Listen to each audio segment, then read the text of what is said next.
One conclusion to draw from that is that the world is dominated by power.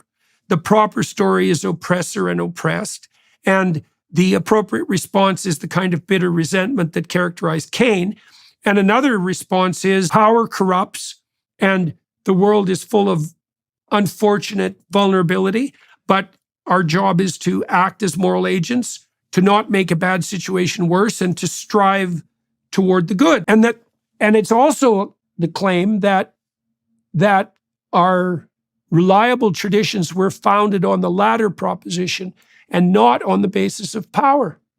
And I also think, so I looked into the anthropological literature on the tradition of the elder. So most societies have elders. Now, if the Marxists were correct, the elders would be the rich people who had power, and they would have been using their socioeconomic status as a kind of cudgel to dominate the positions of authority.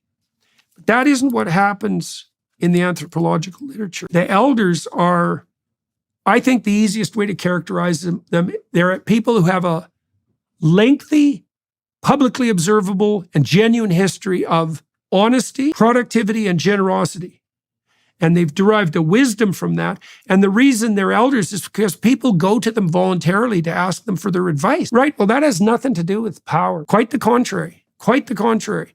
And you have to be a real bloody cynic to look at a functional society like the United States and say, oh, that's all power. It's like, no, some of it is power. And when it corrupts in the direction of power, just like a marriage might, if husband and wife start to play tyrant to one another. But that doesn't mean that that's the bloody fundamental story upon which the whole thing was founded.